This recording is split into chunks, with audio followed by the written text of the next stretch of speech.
Good morning, students. Today we will start the new chapter, that is the biological classification.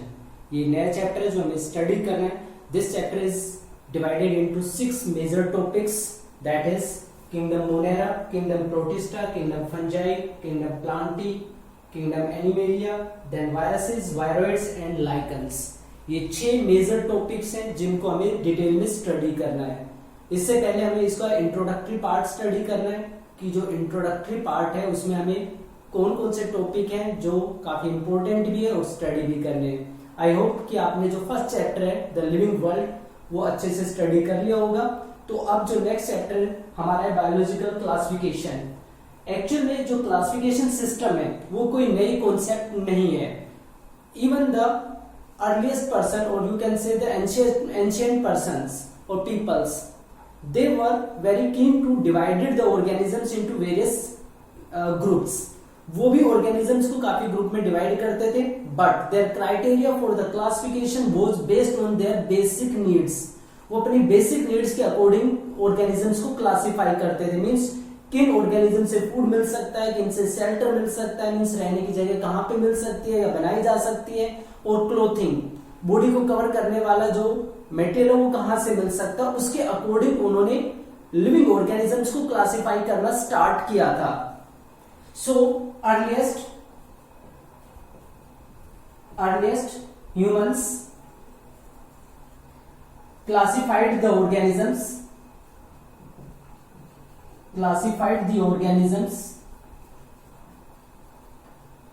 on the basis of their needs. अपनी needs के हिसाब से वो classify करते थे. Means on the basis of food कहां से मिलता है, शेल्टर रहने की जगह के लिए जो मटेरियल है वो कहां से ऑब्टेन्ड हो सकता है, एंड क्लोथिंग. लेकिन इस क्लासिफिकेशन सिस्टम का कोई साइंटिफिक बैकग्राउंड नहीं था, कोई साइंटिफिक बेस नहीं था जिसके बेस पे अर्लीस्ट ह्यूमन ने ऑर्गेनिजम्स को क्लासिफाई किया था. जो फर्स्ट क्लासिफिकेशन जो साइंटिफिक बेस पे या जो साइंटिफिक बैकग्राउंड के ऊपर बेस था वो एरिस्टोटल ने दिया था, जिसने ऑर्गेनिजम्स को सिंप्लीफाई किया था या सिंपल ग्रुप्स के अंदर डिवाइड किया था. Aristotle was the first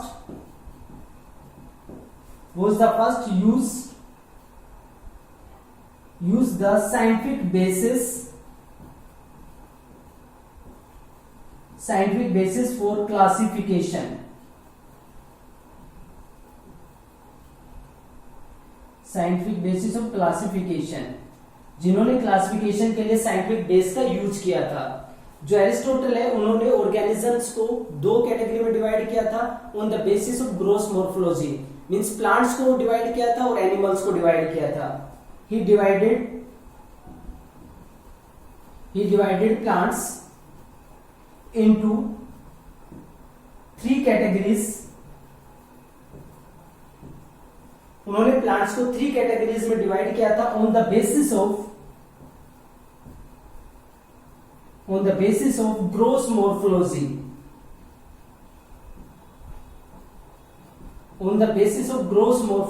gross morphology का मतलब होता है जो मेन एक्सटर्नल फीचर्स होते हैं उसके बेस पे इन्होंने प्लांट्स को डिवाइड किया था 3 कैटेगरीज में. ट्रीज जो काफी बड़े साइज के होते हैं, मोर देन 2 मीटर जिनकी हाइट होती है, ट्रीज. उसके अलावा सब्स जिनकी हाइट अप टू 2 मीटर तक प्रेजेंट होती है. इसमें कुछ बुशेस होते हैं जैसे रोज प्लांट भी इसके अंदर इंक्लूड हो जाते हैं, वो सब्स के अंदर आते हैं. उनकी हाइट बहुत बड़ी या बहुत बड़े ट्री की तरह नहीं होती है, अबाउट 2 मीटर तक की हाइट उनकी या उसके आसपास तक की हाइट होती है. और इनका जो बेस पार्ट होता है वो वुडी होता है, लेकिन अबव जो पार्ट होता है वो उतना वुडी नहीं होता, वो लगभग इजिली ब्रेक हो सकता है. उसके बाद जो नेक्स्ट पार्ट उसमें डिवाइड किया था वो था हर्ब्स वो प्लांट होते हैं जिनकी हाइट काफी छोटी होती है और जिनका जो स्टेम है वो डेलिकेट होता है, बड़ा ही सॉफ्ट होता है. जैसे व्हीट प्लांट हो गया, गेहूं का जो पौधा होता है आसानी से तोड़ा जा सकता है. इसी तरीके से जैसे ब्रासिका या जो मस्टर्ड होते हैं, सरसों होती है, उसका जो पौधा होता है उसका भी स्टेम काफी सॉफ्ट होता है, जब तक वो ड्राई नहीं होता उसको ब्रेक किया जा सकता है। या जो वेजिटेबल्स होती हैं वो सारी इसी तरीके के हर्ब्स के अंदर आ जाती हैं। तो जो एरिस्टोटल है उसने प्लांट्स को 3 ग्रुप के अंदर डिवाइड किया था on the basis of their morphology, means वो कैसे दिखते हैं, उनकी स्ट्रेंथ कैसे है उसके अकॉर्डिंग। इसके अलावा एरिस्टोटल ने एनिमल्स को भी डिवाइड किया था। He also divided animals into 2 categories.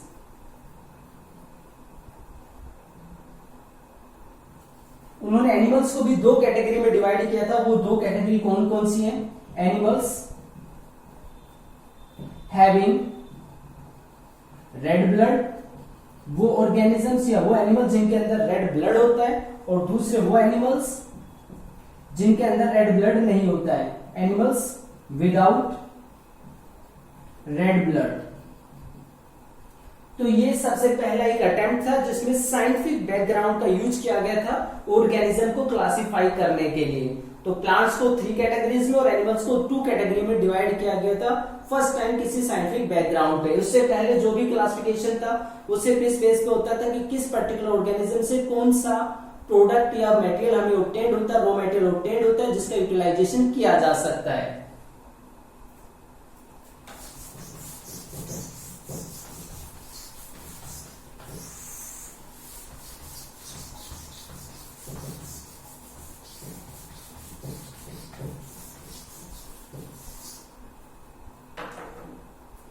Next, in 1735, Carolus Linnaeus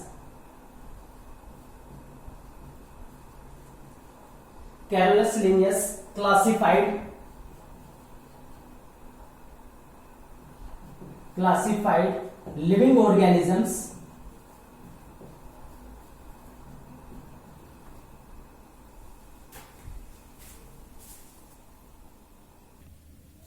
So, in 1735,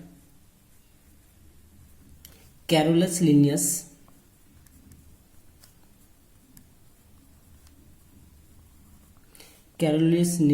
classified all living organisms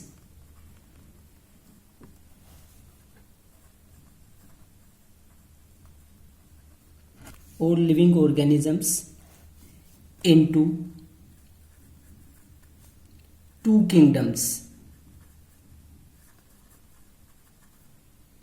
means he gave 2 kingdom system of classification.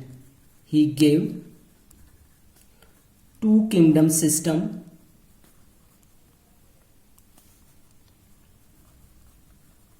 of classification. उन्होंने 2 किंगडम सिस्टम क्लासिफिकेशन का दिया था। जितने भी लिविंग ऑर्गेनिजम्स थे सभी लिविंग ऑर्गेनिजम्स को 2 category में डिवाइड किया। अब वो 2 कौन सी कैटेगरीज थी? उन्होंने डिवाइड किया सभी लिविंग ऑर्गेनिजम्स को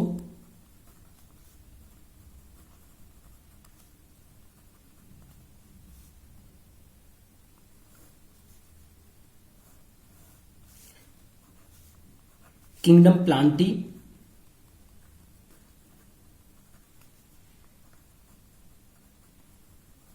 and kingdom animalia.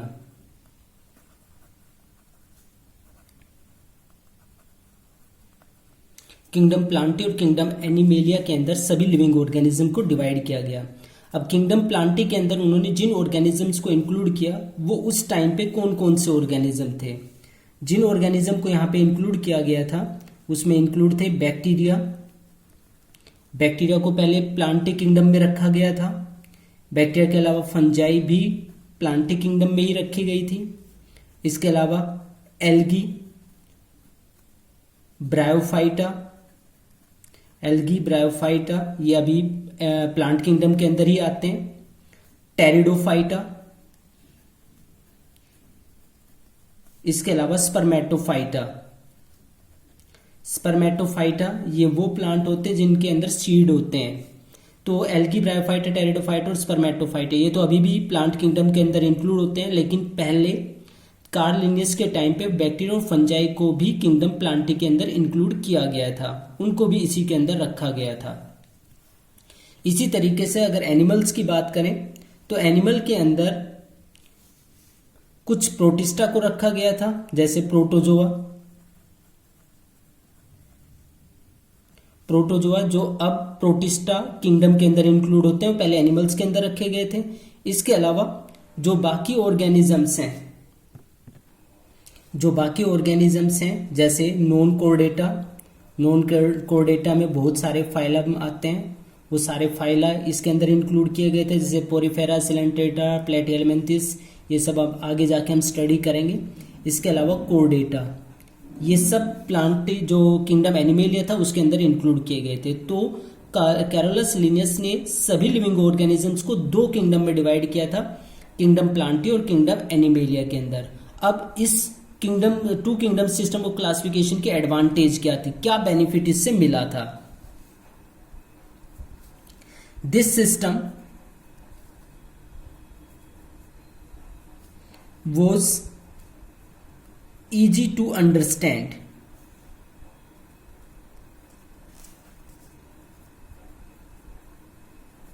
This system was easy to understand. इस सिस्टम ऑफ क्लासिफिकेशन को समझना आसान था, and it was carried out easily, और it was done easily. It was done easily.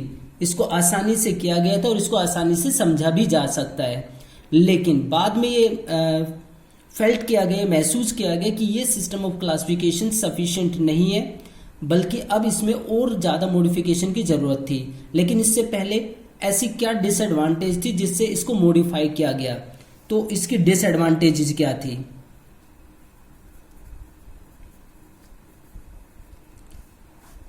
First, a large number of organisms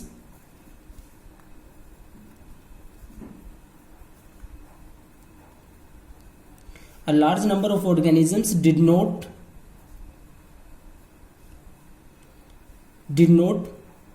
put into any kingdom. काफी सारे organisms को किसी भी किंगडम के अंदर नहीं रखा गया था, ना वो प्लांटी में रखे गए थे, ना वो एनिमेलिया के अंदर रखे गए थे। Second, this system did not differentiate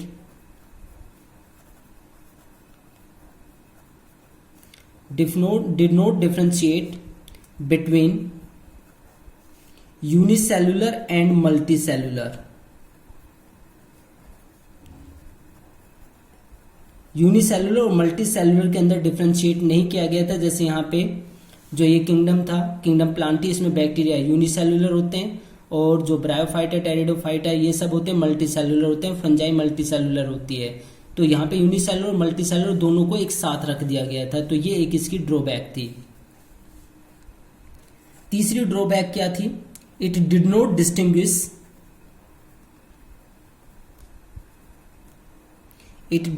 distinguish between prokaryotes and eukaryotes. Prokaryotes और यूकैरियोट्स के बीच में डिफरेंशिएट नहीं किया गया था। जैसे बैक्टीरिया प्रोकैरियोट्स होते हैं और जो प्लांट है, जैसे फॉर एग्जांपल एल्गी हो गया, ब्रायोफाइटा, टेरिडोफाइटा, ये सभी यूकैरियोटिक ऑर्गेनिजम्स हैं, तो कोई क्लियर कट डिफरेंस नहीं दिया गया था। और फोर्थ डिसएडवांटेज इसकी थी दैट इट डिड नॉट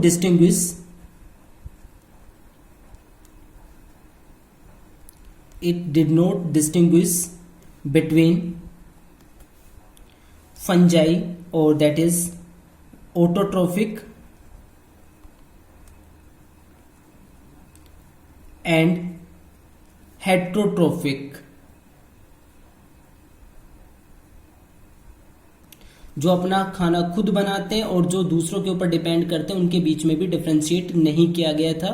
तो ये भी एक बड़ी डिसएडवांटेज थी। मीन्स किंगडम प्लांटी के अंदर फंजाई को भी रखा गया था जो कि हेट्रोट्रोफिक होते हैं, और उसी के अंदर जो एल्गी है, ब्रायोफाइटा, टेरिडोफाइटा और स्पर्मेटोफाइटा, उनको भी रखा गया था जो कि ऑटोट्रोफिक होते हैं। तो यहाँ पे ये कुछ ड्रॉबैक थी जिसकी वजह से two kingdom system of classification को डिस्कार्ड कर दिया गया और अब एक नए किंगडम सिस्टम की रिक्वायरमेंट थी जिसमें सिर्फ ग्रोस मॉर्फोलॉजी की बजाय किस और भी ज्यादा जो कैरेक्टर्स होते हैं उनको इंक्लूड करने की रिक्वायरमेंट बनी।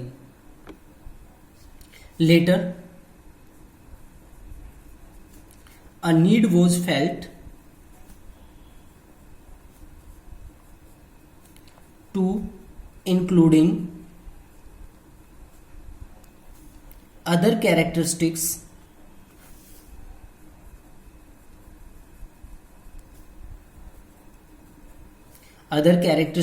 besides gross morphology। मीन्स सिर्फ एक्सटर्नल फीचर्स के बेस पे ऑर्गेनिजम्स को डिफ्रेंशिएट करने के बजाय दूसरे कैरेक्टर्स की भी रिक्वायरमेंट को महसूस किया गया कि और भी कैरेक्टर्स होने चाहिए जिसके बेस पे अच्छे से क्लासिफिकेशन किया जाए। अब जो दूसरे कैरेक्टर्स थे वो कैरेक्टर्स कौन कौन से थे? That is cell structure,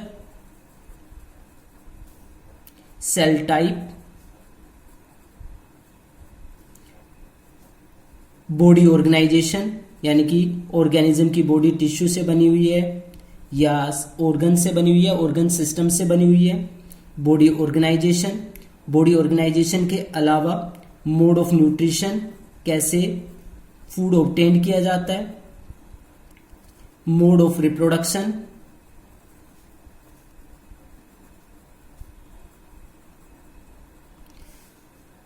mode of reproduction के बाद फाइलोजेनेटिक रिलेशनशिप। फाइलोजेनेटिक रिलेशनशिप जैसा मैंने आपको बताया था सिस्टमैटिक्स में कि जो फाइलोजेनेटिक रिलेशनशिप है इसका मतलब होता है एवोल्यूशनरी रिलेशनशिप। कोई ऑर्गेनिज्म दूसरे ऑर्गेनिजम्स के साथ किस लेवल तक एसोसिएटेड है, मीन्स उसका डेवलपमेंट किस ऑर्गेनिज्म से हुआ, उसको हम फाइलोजेनेटिक रिलेशनशिप बोलते हैं। तो इन सारे कैरेक्टर्स का यूटिलाइजेशन किया गया था आगे फर्दर जो क्लासिफिकेशन है उसको कैरी आउट करने के लिए। तो टू किंगडम सिस्टम क्लासिफिकेशन में की जो मेन चीज थी वो ये थी कि ये आसान था समझने के लिए और यूज करने के लिए, लेकिन इसमें ड्रॉबैक काफी सारे थे इसलिए इसको रिजेक्ट कर दिया गया। अब third kingdom of classification system utilise किया गया जिसको अर्नेस्ट हक्केल ने प्रोवाइड किया था। Three kingdom system of classification.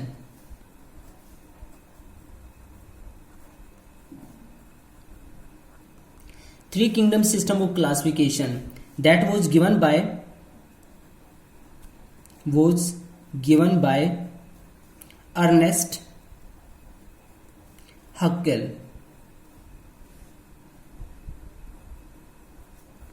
in 1866। ये अर्नेस्ट हक्केल ने इसको प्रोवाइड किया था। इसमें क्या किया गया था three kingdom system of classification में कि प्लांटी और एनिमेलिया के अलावा एक तीसरा ग्रुप डिजाइन किया गया था that is the protista. A new kingdom was constructed besides kingdom Plantae and Animalia। Plantae और एनिमेलिया के अलावा एक नया किंगडम सिस्टम कंस्ट्रक्ट किया गया था and that was protista. Protista एक नया किंगडम था जो डेवलप किया गया था। अब प्रोटिस्टा के अंदर किस तरह के ऑर्गेनिज्म रखे गए थे? इसमें वो सारे ऑर्गेनिज्म रखे गए थे जिनके अंदर टिश्यू ऑर्गेनाइजेशन नहीं होती है। It included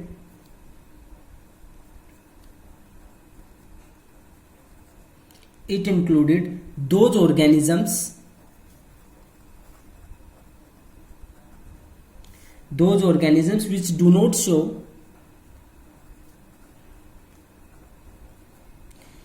not show differentiation of tissue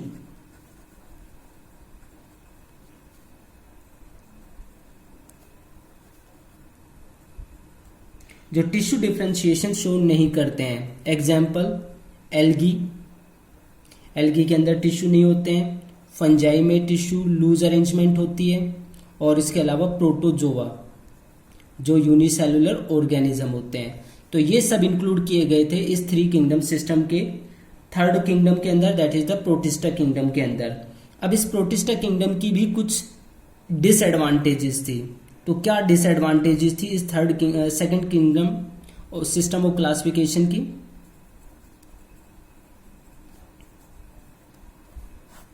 जो ये three kingdom system of classification है, इसकी डिसएडवांटेज में इंक्लूड था first,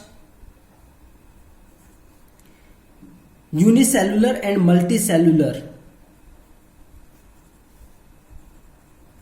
unicellular and multicellular organisms are kept together। इसमें भी यूनिसेलुलर मल्टीसेलुलर को एक साथ रखा गया था, क्योंकि अगर हम फंजाई की बात करें तो फंजाई मल्टीसेलुलर होती है जबकि प्रोटोजोआ यूनिसेलुलर है। तो दोनों को एक साथ रखा जाना इसका एक ड्रॉबैक था। Second, prokaryotes and eukaryotes are also kept together। प्रोकैट्स और यूकैट्स को भी एक साथ रखा गया था, क्योंकि मैंने इसमें बताया आपको it included those organism which do not show differentiation of tissue. मतलब जो यूनिसेलुलर ऑर्गेनिज्म है मेनली वो भी रखे गए थे और जिनमें टिश्यू नहीं होता उनको भी रखा गया था। अब ऐसे केस में प्रोकैरियोट्स को और यूकैरियोट्स को एक साथ रखना इस सिस्टम के लिए एक बड़ी ड्रॉबैक बन गई। मीन्स इसमें बैक्टीरिया भी आ गए थे तो साथ में दूसरे बड़े जो यूकैरियोटिक ऑर्गेनिजम्स है वो भी आ गए थे। तो इस सिस्टम ऑफ क्लासिफिकेशन को भी डिस्कार्ड कर दिया गया था, इसको भी एक्सेप्ट नहीं किया गया था। इन 1969 R.H. Whittaker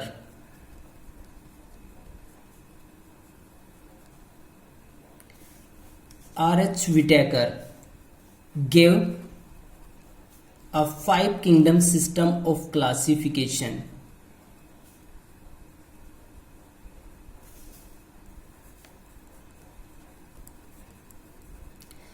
three kingdom system of classification की ड्रॉबैक के बाद ये 5 किंगडम सिस्टम ऑफ क्लासिफिकेशन दिया था R.H. Whittaker ने।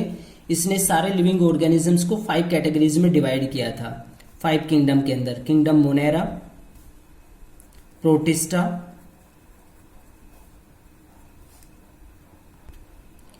तो इन्होंने ये 5 किंगडम के अंदर लिविंग ऑर्गेनिजम्स को क्लासिफाई किया था, Monera, protista, fungi, Plantae and animalia. किन कैरेक्टर्स के बेस पे इनको क्लासिफाई किया था और क्या क्या प्रॉपर्टीज है वो नेक्स्ट लेक्चर में हम स्टडी करेंगे।